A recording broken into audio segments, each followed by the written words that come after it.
네, 강프로입니다. 자, 포스코 DX에 대해서 한번 볼 텐데 오늘 보합권에서 등락 중입니다. 자, 근데 오늘 보합권에서 등락을 하고 있다는 건 굉장히 강한 움직임을 보이고 있다는 겁니다. 특히나 포스코 DX의 시가총액은 9조 원이고요. 코스피가 아니라 코스닥입니다. 자, 그런데도 불구하고 오늘 보합권에서 등락을 보이고 있다. 즉, 코스닥 내에서 10조 원이라는 건 시가총액이 지금 9조 원인데 거의 10조 가까이 되죠. 자, 9조에서 10조 정도의 시가총액을 코스피가 아니라 코스닥에서 가지고 있다는 건 코스닥 내에서 굉장히 상위 업종에 속한다는 겁니다. 이 종목 사이즈 자체가. 자, 그런데 코스닥이 오늘 2.5%가 하락하는 과정에서 포스코 DX가 보합권이다. 와, 그러면 정말 강한 움직임을 보이고 있다는 거고 조정이 끝나가고 있다는 거죠. 그 시작점을 제가 뭐라 그랬죠? 신고가라고 말씀드렸는데 그 신고가에 대한 첫 번째 단계가 지금 말씀드리지만 21선과 61이평선의 정배열의 시작 단계가 됩니다. 자, 아래를 보잖아요. 그러면 당연히 저가 대비해서 많이 올라온 건 맞습니다. 그런데 주가가 올라가는 과정에서는 미래 가치를 반영하는 거예요. 그리고 적정 가치에 대해서 이야기를 하시는 분들이 있는데 적정 가치는 애초에 구할 수가 없습니다. 누가 적정한 시가총액이 얼마다, 적정한 밸류에이션이 얼마다, 이걸 누가 정하죠? 그렇죠? 평균적으로 시장에 대한 평가치를 봤을 때 PER 기준에서 10배 정도, 그리고 성장 산업에 있다 그러면 비싸다고 평가받는 게 한 30배 정도가 됩니다. 자, 미증시를 기준해서 한번 볼게요. 애플의 평균 PER은 그렇죠? 한번 보죠. 자, 여기를 보시면요. 애플의 지금 하락해서 나온 PER이 29.96배입니다. 한 30배 정도 되죠. 근데 최근에 애플이 실적 경고를 맞으면서 굉장히 약한 움직임을 보이고 있습니다. 이렇게 미증시에서 이제는 원래 시가총액 1등이었는데 애플은 내리고요. 마이크로소프트는 올라가니까 시총순위가 바뀌었습니다. 자, 그래서 지금 어떤 식이 됐냐? 그쵸? 나스닥, 그쵸? 지구상에서 가장 큰 시장이라는 나스닥 시장에서 최고의 성장주인 애플이 PER이 30배다. 그렇죠. 근데 포스코 DX는 지금 몇 배예요? 자, 시가총액 9조 기준에서 계산하기 쉽게 잡겠습니다. 아직 4분기 실적이 나오지 않았기 때문에 299억, 344억, 320억, 그쵸? 이렇게 돼서 평균치 그냥 1000억이라고 잡을게요. 그쵸? 애초에 그냥 이렇게 하면 550억, 이렇게 하면 거의 한 850억, 그쵸? 여기서 하면 1200억 이런 식으로 나올 거예요. 그런데 이것보다 정확하게 그냥 딱 1000억이라고 딱 잡고 시가총액을 10조 원으로 잡았을 때 PER 몇 배요? 100배예요. 그럼 애플보다 3배 비싼 평가치를 받고 있다는 겁니다. 그러면 지금 포스코 DX는 비싸다는 거예요. 그런데 제가 말씀드렸죠. 그래서 밸류에이션을 하지 말아라 그러는 거다. 자, 보세요.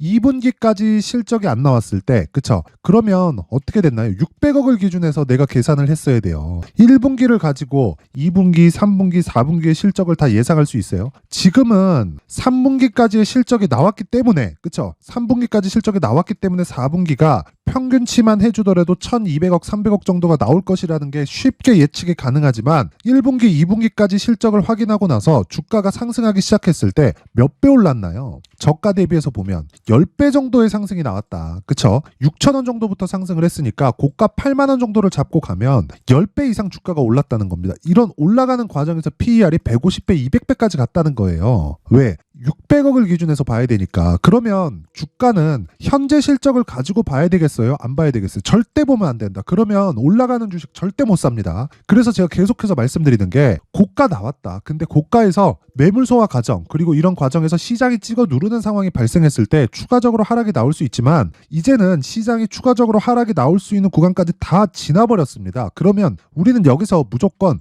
가격에 대해서 집중을 해야 되고, 다시 말씀드리지만 시가총액 그리고 밸류에이션, 적정 주가가 얼마인지 그 자체를 따지지 말라는 겁니다. 그러면 그 적정 주가를 따졌을 때 우리가 미래 가치를 보고 따져야 되는데 그게 시장의 판단, 즉 가격 요건이 됩니다. 무슨 얘기냐면요. 제가 에코프로를 기준해서 포스코 DX를 분석을 해드릴 건데, 왜?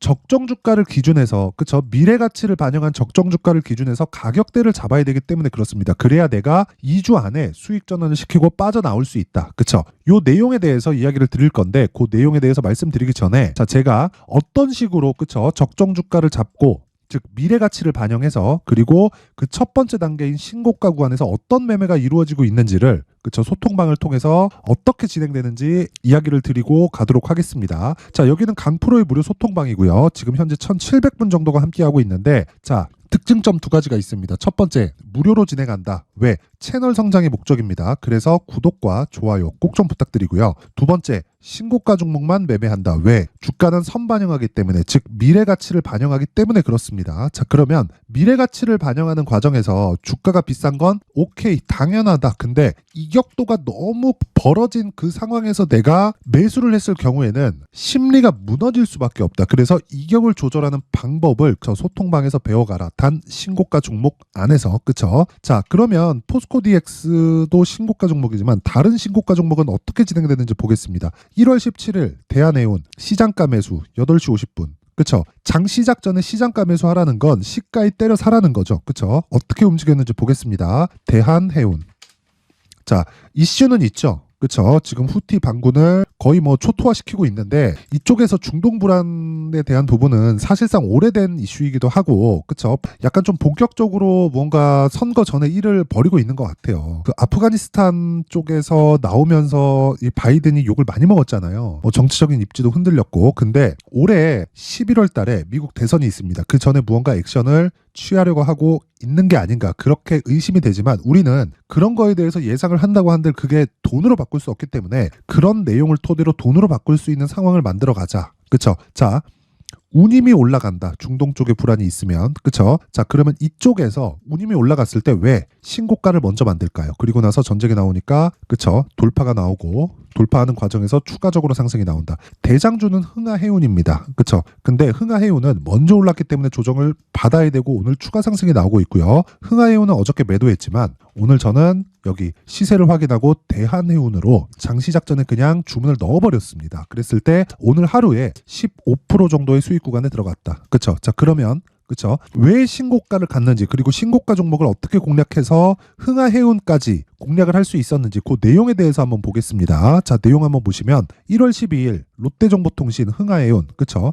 1월 12일 지난 금요일입니다. 자, 롯데정보통신도 말씀을 드리겠지만 그 전에 흥하해운에 대해서 먼저 말씀드릴게요. 왜? 재료가 너무 확실하기 때문에 그렇습니다. 오늘 그쵸? 9% 정도 상승 구간에 있고, 오늘 저는 흥하해운을 매수하지 못했어요. 대한해운 쪽으로 갔는데 그건 상대적으로 낮은 위치에 있기 때문에 그렇고, 흥하해운은 다시 올라가는 상황이 나올 겁니다. 근데 저는 어저께 매도를 했습니다. 왜? 주식시장에서는 내리면 팔아야 되고요, 올라가면 사야 되는데 사야 되는 기준치가 신고가를 돌파하는 시점, 그리고 그 전에는 신고가를 달성하고 매물 소화 과정을 거친 시점, 이 두 가지 내용이 됩니다. 무슨 얘기냐면 애초에 10월 달부터 불안 요인이 있었죠, 중동 쪽에. 자, 근데 보세요. 11월 다시 올라가고 12월 그리고 1월 초 다시 신고가를 만들어 놓고 사건이 터지니까 급등세를 보입니다. 긴 말 드리지 않겠습니다. 왜 10월부터 낌새가 있었는데 6월과 7월 달에 신고가를 만들어 놨을까요? 가격이 가장 우선하기 때문에 그렇습니다. 그래서 실적에 대해서 내가 따지지 말자. 미래 가치를 보자. 미래 가치를 보는 과정에서 가격이 올라가기 시작하면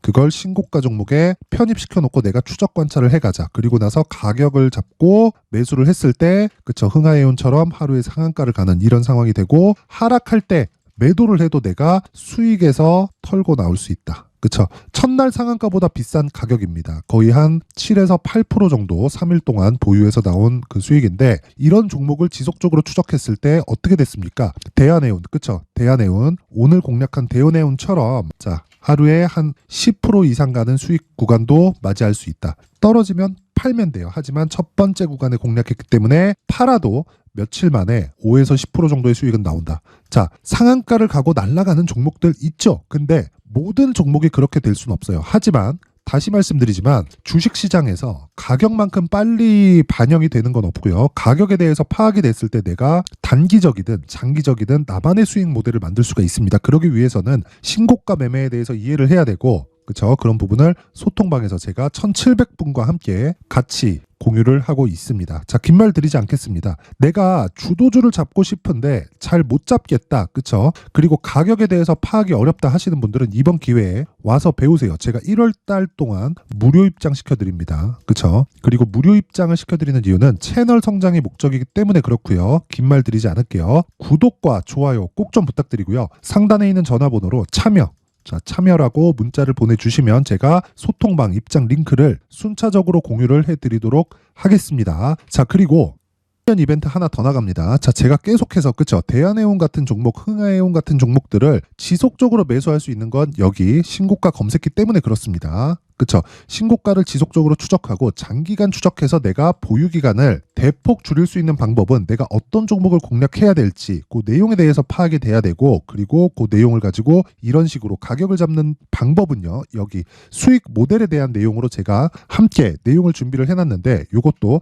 채널 성장이 목적입니다. 그래서 구독과 좋아요 꼭 좀 부탁드리고요. 상단에 있는 전화번호로 참여라고 문자를 보내주시면 제가 신고가 검색기, 그리고 수익 모델, 그리고 소통방 입장 링크까지 함께 공유를 해드리도록 하겠습니다. 자, 다시 포스코 DX로 돌아와서 보겠습니다. 자, 포스코 DX. 자, 보면 지금 0.68%, 그리고 시장은 바닥을 찍고 반등 중에 있습니다. 어저께도 장 초반에 투매가 나왔고요. 오늘은 두 번째 투매가 진행되고, 장이 끝날 시점이 되면 아마 지금보다 훨씬 더 강한 움직임을 보이고 있을 텐데, 다시 말씀드릴게요. 주식시장에서 가격보다 먼저 반영하는 건 없고 시장은 망하지 않는다. 하지만 종목들은 망할 수 있다. 그래서 우리는 종목 선별에 집중해야 되고, 그 종목 선별은요, 실적을 보고 선별하는 게 아니다. 아니, 미래 실적을 보고 선별하는 것이다. 그쵸? 지금 실적을 보면 백날 주식 봐봐야 내가 적절한 구간에 못 삽니다. 그래서 미래 실적에 대해서 내가 어떤 식으로 파악해야 될지 이해가 필요한데, 그 이해에 대한 내용을 가격 전략이라고 제가 이야기를 드리는 거고, 시세가 시작되는 첫 번째 단계, 즉 선반영을 받는 첫 번째 단계를 신고가 구간이라고 이야기를 드리는 겁니다. 즉 신고가 구간 공략을 위해선 내가 가격에 대한 파악, 그리고 2주 안에 수익을 보고 나오거나 아니면 최소한 손해를 보지 않을 수 있는 가격대를 파악해서 내가 매매하는 게 핵심 사항이다. 그 내용을요, 제가 포스코 DX의 가격 그리고 단기 보유 전략으로 준비를 해놨는데, 이 내용은요 20페이지에 걸쳐서 아주 상세하게 내용을 준비를 해놨습니다. 신고가 구간에 왜 공략을 해야 되는지까지 그 내용에 대해서 제가 상세하게 다 풀어놨는데, 자,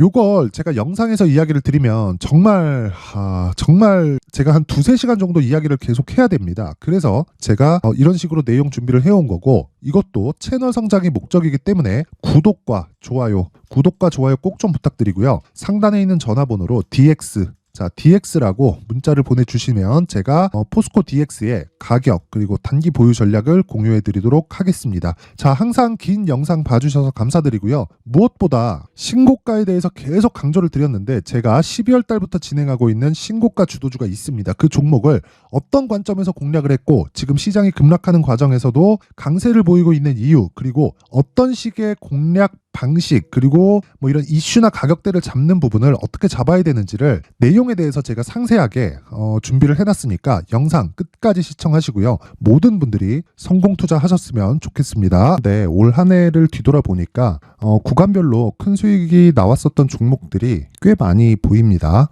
1월 달에는 AI 관련주들이 있었고요. 그리고 2월 달부터는 2차 전지가 계속해서 강세를 보였죠.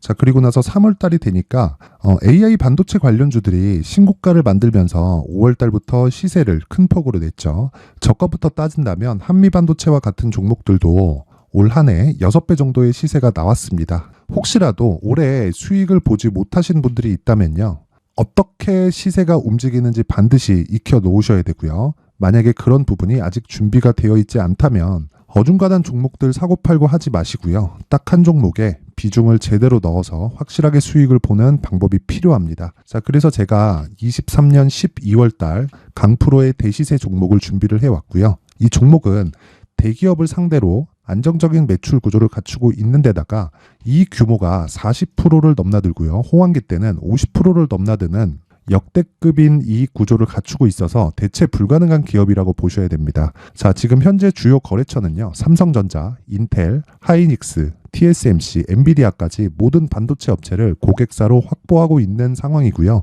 이 재무제표 상황을 보면요, 이익률 자체가 넘사벽인 걸 알 수 있습니다. 넘을 수 없다는 거겠죠. 첫 번째 급등 포인트를 보면요, 앞서서 보여드렸었던 실적은요, 23년도 개화 시기에 접어들었었던 AI 반도체의 실적이 포함되지 않은 실적입니다.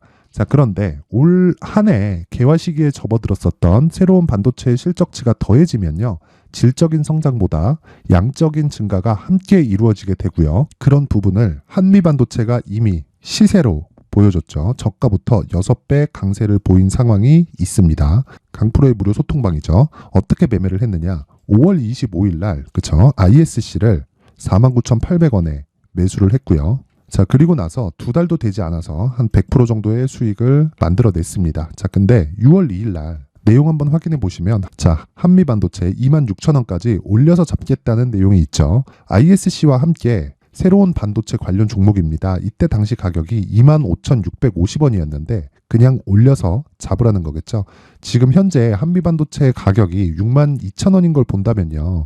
항상 주가는요. 신고가 이후에 공략하는 것이 좋고 그랬을 때 단기간에 100% 수익이 가능한 구조를 만들 수 있습니다. ISC도 그렇고 한미반도체도 마찬가지예요. 당연히 에코프로도 마찬가지입니다. 두 번째 급등 포인트를 보면요. 자, 개인용 PC를 비롯해서 서버, 클라우드, 그리고 우리가 사용하는 스마트폰까지 기본적인 PC 구조와 동일하고요. 새로운 반도체의 구조도 동일한 구조를 갖추고 있습니다. 자, 근데 한미 반도체의 상승 이유도요. 이러한 구조가 동일하게 진행되기 때문이고 이 구조는 절대로 바뀔 수가 없습니다.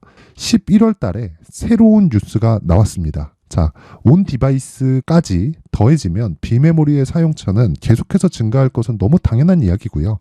그런 부분을 감안했을 때 이 기업은요. 질적인 부분에 대한 성장이 아니라 양적인 증가까지 이룰 수 있는 상황이 된 겁니다. 한미반도체의 시세를 보면 아직은 굉장히 저렴한 상태를 유지하고 있고요. 세 번째 상황을 보면요. 엔비디아의 실적인데요. 이건 올해 초 대비해서 4배 정도의 상승폭이 나왔고요. 그 주가도 그 정도가 당연히 올랐죠. 주식 투자를 할 때는 예상하는 게 아니라 확정치를 보고 매매를 해서 수익을 낼 수 있어야 됩니다. 앞서서 제가 보여드렸었던 내용인 자, ISC도 그렇고요. 한미 반도체도 그렇고 확정된 내용이 있었죠. AI에 대한 개화 시기에 맞춰서 삼성전자와 SK 하이닉스가 강세를 보이는 구간이 있었고요. 엔비디아가 강세를 보였습니다. 자, 삼성전자도 그렇고 하이닉스도 그렇고 엔비디아도 마찬가지고요. 생각해 보시면 세력들이 어찌할 수 없는 정도의 사이즈를 가지고 있는 그런 종목들이죠. 그렇기 때문에 제가 계속해서 이야기를 드리는 겁니다. 확인하는 데는 확정치가 필요하다고요. 엔비디아 실적만큼 확실한 재료가 있을까요? 엔비디아의 실적의 증가세는요. 앞으로 다가올 AI 반도체의 수요 증가가 있을 수밖에 없다는 거고 그리고 그에 맞춰서 단가는 폭증하고 있는 상황인 게 엔비디아의 실적을 보면 알 수 있고요. 그리고 삼성전자와 SK 하이닉스로 연결이 되고요. 그래서 한미반도체가 올라온 그런 상황입니다. 한미반도체만큼 추가적으로 상승할 수 있는 종목이 있다는 게 하이닉스를 포함해서 삼성전자의 시세 그리고 엔비디아의 실적을 보면 알 수 있고요. 그래서 준비한 4분기 대시세 종목, 내년 초까지 강세를 보일 수 있는 종목을 준비를 해왔습니다. 어렵게 생각하지 마시고요. 기본적으로 신고가 구간에 있는 종목이기 때문에 하락에 대한 저항성은 충분히 갖춰져 있는 종목이고 이미 시세가 시작이 됐습니다. 자, 무엇보다 중요한 건 얼마에 사는 걸 텐데 제가 그런 부분까지 상세하게 준비를 해놨으니까 영상 상단에 있는 전화번호로 대시세라고 문자를 보내주시는 분들에 한해서만 무료로 공개를 하도록 하겠습니다. 매매하는 과정에서 수익이 잘 안 난다 하시는 분들은 이 종목 딱 받아가서 큰 수익 내셨으면 좋겠습니다.